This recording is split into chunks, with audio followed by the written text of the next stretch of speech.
Não é preciso muita análise sobre o que está à nossa volta para perceber que a sociedade não é perfeita. Sempre houveram crises, e ao que tudo indica, sempre haverá. Para estocar vento. No mesmo sentido, sempre houveram aqueles que buscaram melhorar a sociedade, alterar os seus parâmetros para tentar acabar com vários aspectos negativos dela, propondo novas ideias e princípios. Muitos chegaram a imaginar uma sociedade completamente perfeita e completamente feliz. A partir disso, algumas pessoas perceberam o quão difícil pode ser reorganizar a sociedade por completo, decidindo pelo isolamento em pequenas comunidades que fogem às regras, buscando, acima de tudo, a felicidade para o próximo.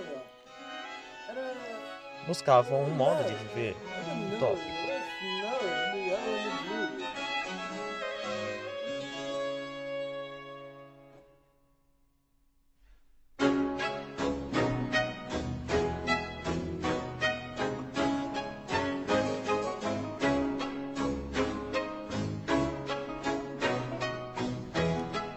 A Utopia das Sociedades.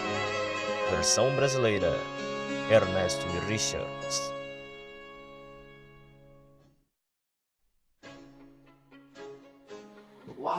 A primeira vez em que a palavra utopia foi usada foi em julho de 1516, escrito por Thomas More. Ele juntou as palavras não e lugar em grego para dar nome a uma ilha, que ele dizia ser perfeita. Uma união de 54 cidades, sem perseguição religiosa, sem propriedade privada, com jornadas de trabalho de até 6 horas e onde a razão era a ditadura das regras.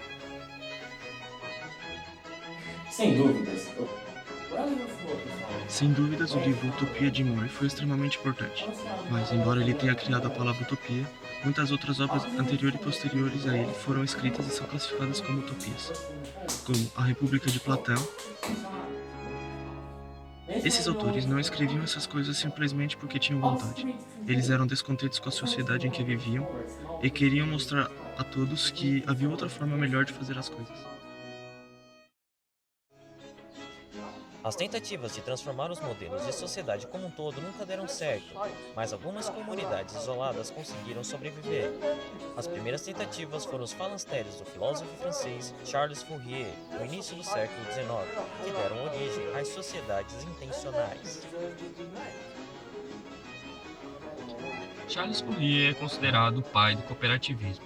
Fez isso num tempo de grandes desigualdades econômicas, sexuais, raciais e políticas.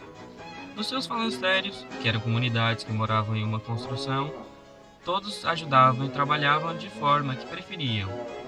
Havia uma enorme preocupação com a organização das pessoas e nas formas de produção e consumo.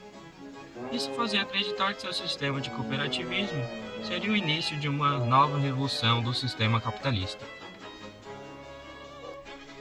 Infelizmente, pouco dos cerca de 50 falancérios sobreviveram por mais de 2 anos, mas vários movimentos posteriores foram encorajados pelos ideais de cooperativismo de Fourier.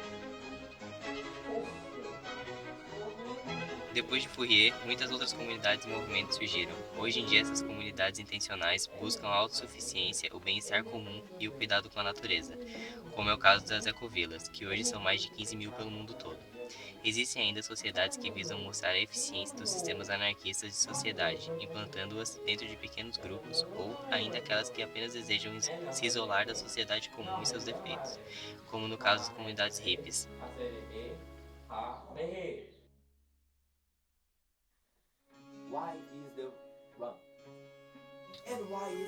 Por que tantas regras?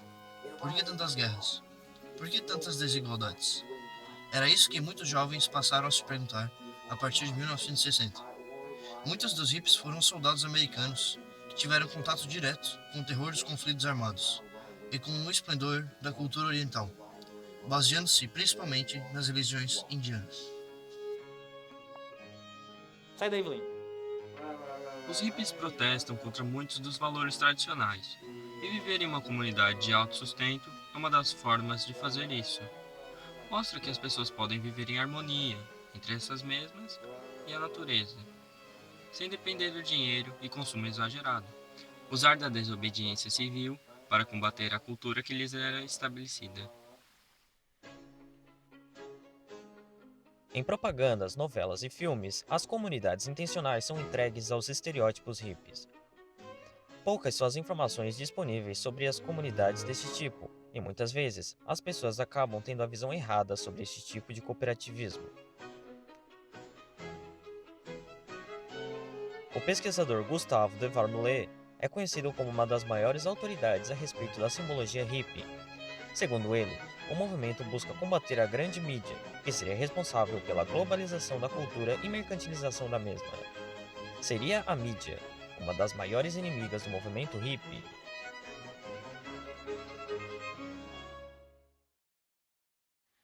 Talvez.